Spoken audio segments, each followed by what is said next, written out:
تھا کتاب زیست کا ایک اور باب بیت گیا، شباب بیت گیا، ایک عذاب بیت گیا۔ تو شباب کا ختم ہونا اور اس کو خیریت سے منزل تک پہنچنا،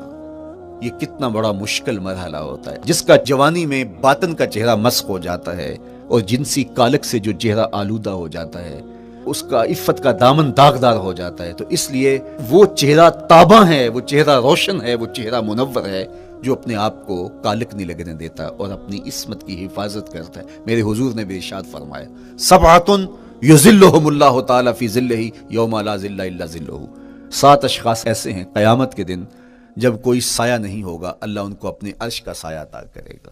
ان میں سے پہلا شخص امام عادل، عادل حکمران، دوسرا شخص وشاب نشأ فی عبادت اللہ، وہ جوان جس کی جوانی اللہ کی عبادت میں بسر ہوئی، تیسرا وہ شخص ورجل قلبہ معلق بالمساجد، وہ شخص جس کا دل مسجد میں لگتا ہے، مسجد میں جمتا ہے، اور چوتھا شخص ورجل دعتہ امرأۃ ذات منصب وجمال فقال انی اخاف اللہ، وہ شخص جس کو دعوت گناہ ملی اور حسن قدموں میں بچھنے کے لیے بےتاب ہوا، اور اس نے کیا کہا، انی اخاف اللہ، میں اللہ سے ڈرتا ہوں، میرا اللہ مجھے دیکھ رہا ہے۔ میرے حضور نے فرمایا قیامت کے دن جب کوئی سایہ نہیں ہوگا، اللہ اس کے اوپر اپنے عرش کا سایہ تان دے گا، جو اپنی عصمت کے جوہر کو بچا گیا۔ تو یہ ایک مشکل مرحلہ تھا، اپنی جوانی کے تقدس کی حفاظت کرنا۔ میرے حضور نے ارشاد فرمایا، انا حبیب اللہ، میں اللہ کا حبیب ہوں، جو جوان جوانی میں توبہ کرتا ہے وہ بھی اللہ کا حبیب ہے۔ کتنا بڑا اعزاز ہے اور کتنا بڑا کمال ہے جو شخص کو ملتا ہے جو جوانی میں اپنی عصمت کے تقدس کی حفاظت کرتا ہے، اپنی آبرو پہ پہرا دیتا ہے، اپنی نظروں کی حفاظت کرتا ہے، اپنی سوچوں کو آوارہ نہیں ہونے دیتا، اپنے خیالوں کو بھٹکنے نہیں دیتا، اپنی خواہشات کو بے قابو نہیں ہونے دیتا۔ تو یہ مشکل ترین لمحہ تھا۔ اس کے بعد امام راضی کہتے ہیں اب شادی کا مرحلہ ہوا، تو پہلے خود اپنی ذمہ داری تھی، اب کسی کا بوجھ بھی اٹھانا پڑا، یہ اگلی مشکل آ پڑی۔ پھر بچے ہوئے تو پھر اپنی زندگی تو ختم ہو گئی، پھر ساری زندگی، پھر بڑھاپے میں چلے جائیں، ارذل العمر تک چلے جائیں، یہ ساری زندگی مشکلات لقد خلقنا الانسان فی کبد۔ تو ہمیں عملی طور پہ مشکلات کے مقابلے کے لیے تیار ہونا چاہیے۔ دیکھیے ہم جب شکار کرنے جاتے ہیں اور وہ خطرناک جنگل ہو جس میں شیر، بھیڑی اور دیگر جانور بھی ہوں، تو پھر ہم حفظ ما تقدم کے طور پہ سب کچھ ساتھ لے کے جاتے ہیں اور اس انداز سے جاتے ہیں کہ ہمارے اوپر اگر کوئی حملہ ہو تو بچاؤ کی یہ تدبیر ہو۔ تو ہم عملی طور پہ اس کے لیے خود تیار ہوتے ہیں، تو پھر کوئی ہونے والا حملہ غیر متوقع نہیں ہوتا اور ہم اس کے لیے اپنے آپ کو مستعد اور فعال پاتے ہیں۔ اسی طرح میں اور آپ اگر زندگی کے اس فلسفے سے آگاہ نہیں ہوں گے کہ زندگی مشکلات کا مجموعہ ہے، حالات کی تلخیاں ساری زندگی ہمارے ساتھ رہیں گی، تو کوئی بھی تکلیف، کوئی بھی اذیت، کوئی بھی ایسا واقعہ جو ہم نہیں چاہ رہے ہوں گے وہ روح پذیر ہوگا تو ہم گھبرا جائیں گے اور پھر اس وقت ہم دکھی ہو جائیں گے۔ اس لیے ہمیں یہ قرآن نے سکھایا ہے کہ تم عملی طور پہ زندگی کی سختیوں کا مقابلہ کرنے کے لیے آمادہ اور تیار ہو جاؤ۔ قرآن مجید میں جو صبر کا لفظ ہے اس کا مفہوم یہ ہے کہ حالات کی جو تلخیاں تمہارے اوپر آتی ہیں، وہ غربت بھی ہو سکتی ہے، وہ بیماری بھی ہو سکتی ہے، وہ لوگوں کی عداوت اور دشمنی بھی ہو سکتی ہے، وہ اور بہت ساری چیزیں ہوتی ہیں، وہ جنگوں کی حالت کا بپا ہو جانا اور تمہارا دشمنوں کے نرغے میں گر جانا، یہ سب کچھ ہو سکتا ہے۔ تو اس کے اوپر استقامت کے ساتھ تم کھڑے رہو اور تم ان کو برداشت کرنے کی اپنے اندر ہمت اور حوصلہ رکھو، تو پھر وہ تمہارا صبر ہوگا، اور یہ قوت اگر تمہارے اندر پیدا ہو جاتی ہے تو پھر تمہاری زندگی آسان اور سوکھی ہو جاتی ہے۔ لیکن اگر یہ دولت تمہیں نصیب نہیں ہوتی تو پھر ساری زندگی دکھوں اور شکووں سے بھری رہتی۔ اس لیے ہمیں یہ چیز سیکھ لینی چاہیے کہ زندگی نام ہی مشکلات سے نبرد آزما رہنے کا ہے۔ عملی طور پہ ہم دیکھو، ہمیں پتہ ہے سردی آ رہی ہے تو اس کا ہم پہلے انتظام کرتے ہیں، تو سردی ہمیں دکھ ہی نہیں پھر کرتی، ہم سردی سے بھی لطف لیتے ہیں، موسم برسات سے بھی مزہ لیتے ہیں، اور گرمی سے بھی ہم ایک حاص حاصل کر لیتے ہیں اگر ہم اس کو جو ہے اس کے لیے عملی طور پہ اپنے آپ کو تیار کر لیں۔ لیکن اگر ہم اس کے لیے تیاری نہیں کریں گے تو سوائے گھبراہٹ کے اور کچھ نہیں ہوگا۔ تو مجھے اور آپ کو عملاً اپنے آپ کو اس بات کے لیے آمادہ کرنا پڑے گا کہ زندگی حالات کی تلخیوں سے ٹکرانے کا نام ہے، اور ساری زندگی ہمیں ان مراحل سے گزرتے رہنا پڑے گا۔ اور قرآن نے جو ہے وہ 3 قسمیں کر کے، اور 3 قسمیں بھی شہر مکہ کی اور محبوب کریم کے پاکیزہ وجود اور جناب ابراہیم علیہ السلام کی، تاکہ تمہیں پتہ چلے جب ان کو بھی ان مراحل سے گزرنا پڑا، میں اور آپ کیا بیچتے ہیں۔ اس لیے ہمیں اپنی زندگی کو ان راہوں پہ ڈالتے ہوئے صبر اور استقامت، اب صبر اور استقامت کی دولت ہمیں کیسے نصیب ہوگی، یہ دولت کس طرح، یہ قوت راسخہ ہمارے اندر کیسے پیدا ہوگی، اور کس طرح ہمارے من کے اندر یہ چیزیں سمائے گی۔ اللہ تعالیٰ کی خشیت، اس پر توکل، اس پر بھروسہ، اور اللہ تعالیٰ جل شانہ کی طرف سے ہر کام کے ہونے کا یقین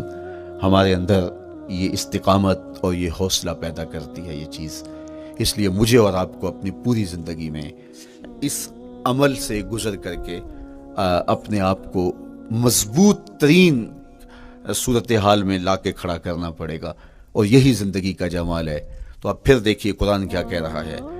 لا اقسم بہذا البلد وانت حل بہذا البلد ووالد وما ولد، 3 قسمیں کی۔ اس کے بعد ارشاد فرمایا لقد خلقنا الانسان فی کبد، ہم نے انسان کو مشکلوں میں، مصائب میں، آلام میں رہتا ہوا پیدا کیا۔ کہتے ہیں جب حضرت انسان کی تخلیق ہوئی تو اس کا خمیر جب گویا جا رہا تھا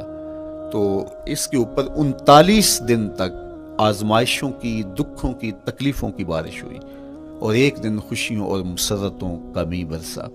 تو انسان کی زندگی کے اندر حالات سے ٹکرانا اور دکھوں کو سہنا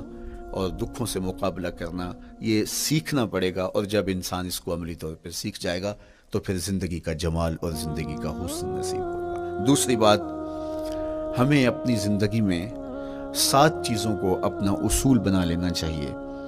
اور یہ 7 چیزیں وہ ہیں جو ہماری زندگی کو ایک خوبصورت سانچے میں ڈھال کر کے ہمیں ایک پاکیزہ اور ستھرا انسان بنا دیتی ہے۔ پہلی چیز، التمسک بکتاب اللہ، اللہ کی کتاب سے جڑ جانا، وابستہ ہو جانا۔ جب ہم کتاب اللہ سے وابستہ ہو جائیں تو پھر ہمارے باطن کی اور نفس کی تربیت ہوتی ہے، اور پھر ہم وہ مطلوب انسان بنتے ہیں جو ہمارا رب ہم سے تقاضا کرتا ہے۔ تو اس لیے ہمیں اپنی زندگی میں اس چیز کو لازم کر لینا چاہیے کہ ہمارا کوئی بھی دن قرآن مجید کی تلاوت کے بغیر نہ گزرے۔ اپنے دن کا آغاز قرآن مجید کی تلاوت سے کیجیے۔ سورہ یاسین سے جو اپنے دن کا آغاز کرتا ہے، سارا دن اللہ کی امان میں رہتا ہے، اس کی حفاظت میں رہتا ہے۔ اور اپنی شب کا آغاز سونے سے پہلے سورہ الملک کی تلاوت کریں، آپ ساری شب اللہ کی امان میں، اس کی حفاظت میں رہیں گے۔ اور قرآن مجید کو سمجھ کر اس کے مفاہیم و مطالب کے ساتھ ایک رکوع کم از کم پوری زندگی، اپنی زندگی کے نصاب میں آپ کتنا وقت مختلف امور کے لیے سر انجام دیتے ہیں۔ یہ کتاب انسانی ہدایت کے لیے، انسانی تربیت کے لیے، اس سے کوئی اور بہتر اور مؤثر جو ہے وہ نصاب نہیں ہو سکتا ہے۔ انسان سازی کا بہترین ذریعہ ہے یہ کتاب، اور اس کتاب کے ذریعے سے جو ہے وہ انسان پستیوں سے اٹھ کے بلندیوں تک جا پہنچتا ہے۔ اقبال نے تو کہا کہ گر تو می خواہی مسلمان زیستن، نیست ممکن جز بقرآن زیستن، اگر تو مسلمان بن کے جینا چاہتا ہے تو قرآن کے بغیر ایک قدم بھی نہیں چل سکتا۔ تو آگے چل کے اسی نظم میں کہا کہ فاش می گوئم آنکھ در دل مزمرست، این کتابیں نیست چیزیں دیگرست، اگر میں کھل کے بیان کر دوں جو میرے سینے میں چھپا ہے تو میں تجھے بتا دوں کھل کے، یہ کتاب نہیں، یہ کوئی اور ہی شے ہے۔ کن لوگوں کو کہاں سے اٹھایا اور یہ کتاب کہاں تک لے گئی، جو باہمی جنگ و جدل میں الجھے ہوئے تھے اور حرف شناس بھی نہیں تھے، جو سواد آشنا بھی نہیں تھے، پھر انہوں نے جو ہے وہ روما کی سلطنت بھی الٹ کے رکھ دی۔ یہ کرشمہ تھا اس کتاب کا، جس نے زندگی کا جمال ان کی روحوں کے اندر پیدا کر دیا۔ تو میں اور آپ اپنی زندگی میں قرآن مجید سے کبھی بھی دور نہ ہوں، روزانہ کی بنیاد پہ آپ تلاوت کلام مجید اپنی زندگی میں شامل رکھیں۔ انشاءاللہ اس کے اجالے دنیا میں اور آخرت میں آپ اپنی آنکھوں سے مشاہدہ کریں گے۔ حضرت امام احمد بن حنبل فرماتے ہیں، میں نے رب سے کہا کہ مجھے اپنا قرب عطا کر، آواز آئی میرا قرب چاہتے ہو تو قرآن پڑھا کرو۔ یہ رب کی قربت کی بھی ضمانت ہے اور ضبط نفس اور باطن کی تربیت کا بھی ذریعہ ہے۔ اچھا، دوسری بات، والاقتداء بسنت رسول اللہ صلی اللہ علیہ وآلہ وسلم،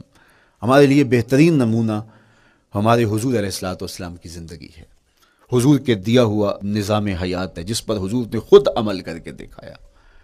میرا عشق رسول، میری محبت رسول اس بات کا تقاضا کرتی ہے کہ میں ان کے طریقہ حیات کے مطابق اپنی زندگی گزاروں۔ اسلام دعوے کی بات نہیں کرتا، دلیل ہم سے مانگتا ہے۔ آج میں کہتا ہوں میں عاشق رسول ہوں، اور اتنا بڑا عاشق رسول ہوں کہ میرے جیسا زمانے میں دوسرا کوئی نہیں۔